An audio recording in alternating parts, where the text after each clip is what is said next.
Hello friends.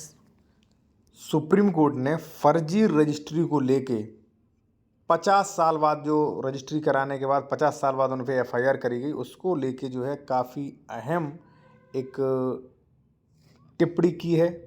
ठीक है, जो कि सभी लोगों के लिए ज़रूरी है साथियों। यहाँ पे आप देख सकते हैं सुप्रीम कोर्ट ने 1971 के विक्रय पत्र मामले में 71 वर्षीय महिला के खिलाफ एफआईआर दर्ज कराने वाले वकील को लगाई फटकार।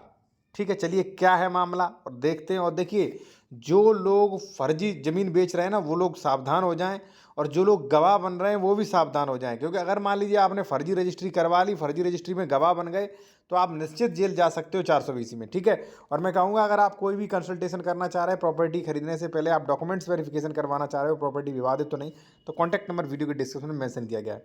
साथियों यहाँ पे आप देखिए, गौर करें, फटकार लगाई। क्या कहा? सुप्रीम कोर्ट ने वकील को यह बताने का निर्देश दिया कि 5 दशक मतलब 50 साल बाद जो है, यहां पे आप देख सकते हैं 5 दशक से भी पहले 1971 में निष्पादित विक्रय पत्र यानी कि जो रजिस्ट्री की थी, जालसाजी का आरोप लगाते हुए 2023 में एफआईआर दर्ज कराने के लिए उन पर अनुकरणीय जुर्माना क्यों न लगाया जाए, यह देखते हुए कि यह मामला कानूनी प्रक्रिया का दुरुपयोग प्रतीत होता है। वास्तव में भाई 50 साल बाद एफआईआर करवा रहे हो तो ये तो बहुत टाइम हो गया। लेकिन मैं कहूँगा साथियों, जो भी लोग, जैसे मान लीजिए इसमें देख सकते हैं आप, अमित कुमार इंतजार सह खातेदार इंतजार पर शून्य अंश होने के कारण निरस्त हुआ, यानी कि ए व्यक्ति का अंश शून्य था, बच ही नहीं रहा था, फिर भी उसने रजिस्ट्री करवा दी बी के पक्ष में। तो बी को जो है इसके खिलाफ 420 में मामला दर्ज करना चाहिए इस प्रॉपर्टी डीलर के नाम, जिससे ये जेल में जाए। तो आप लोग भी ये सावधानी रखें भाई, कोई भी फर्जी रजिस्ट्री करता है, फर्जी गवाह बनते हैं, उनके खिलाफ आप सीधा एफआईआर करवाएं। ठीक है साथियों, अब देखिए आगे क्या है।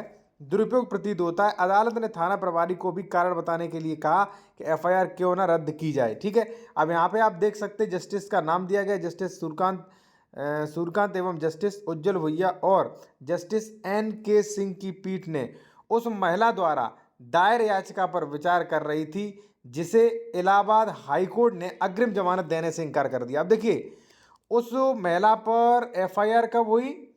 लगभग 50 साल बाद, और उसे अग्रिम जमानत भी नहीं मिली हाई कोर्ट से, बेचारी सुप्रीम कोर्ट गई। तो इसलिए मैं कह रहा हूं कि अगर आप जमीन बेच रहे हो तो सावधानी से बेचे जमीन।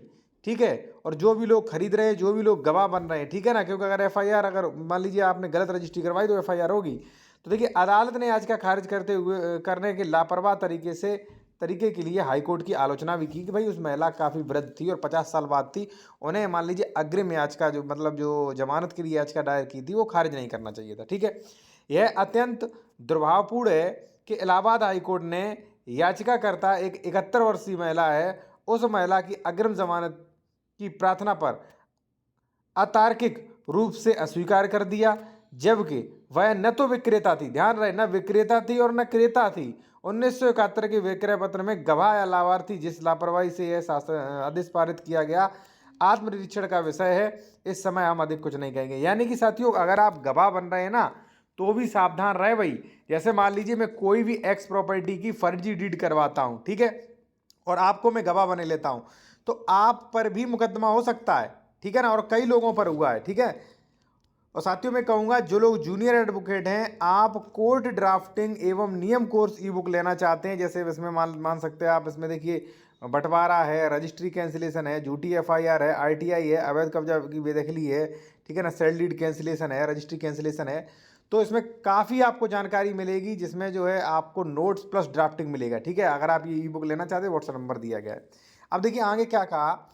अदालत ने कहा प्रतिवादी नंबर 2 शिकायतकर्ता पेशे से वकील है और वे सेवा से बच रहे हैं। ठीक है, इसलिए अदालत ने अगली सुनवाई उपस्थित सुनिश्चित करने के लिए जमानती वारंट जारी किए हैं। अदालत ने आगे कहा यदि शिकायतकर्ता नोटिस स्वीकार करने में कोई मान लीजिए अनिच्छा दिखाता है तो उसकी उपस्थित गैर जमानती वारंट के माध्यम से सुनिश्चित की जाएगी। यानी कि भाई अब उसे लाइए यहाँ पे, ठीक है, जो भी अधिवक्ता उसे लाइए।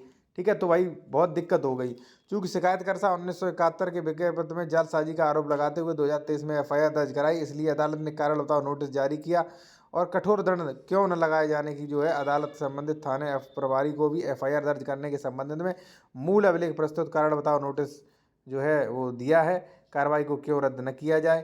क्योंकि प्रथम दृष्टतः यह कानूनी प्रक्रिया का दुरुपयोग प्रतीत होता है। और वास्तव में जो कानून की प्रक्रिया का दुरुपयोग करेगा, जो झूठे एलिगेशन लगाएगा, वो भी फंसेगा भाई, ठीक है ना। तो सबसे पहले मैं यही कहना चाहूँगा कि अगर आप कोई प्रॉपर्टी खरीद रहे हैं साथियों, तो पहले तो आप देख के खरीदें कि भाई ये डबल रजिस्ट्री तो नहीं, अंश से अधिक विक्रय तो नहीं, कोई सरकारी ज़मीन तो नहीं, ठीक है, इसका म्यूटेशन हुआ है कि नहीं, सारी चीज़ें चेक करें। अगर आप चाहें तो मेरे द्वारा करवा सकते हैं, ठीक है ना। क्योंकि प्रॉपर्टी ट्रांसफर एक्ट सेक्शन 6 ये कहता है कि जो भी प्रॉपर्टी परचेज कर रहे हो तो जाँच पड़ताल करना आपका कर्तव्य है, ठीक है।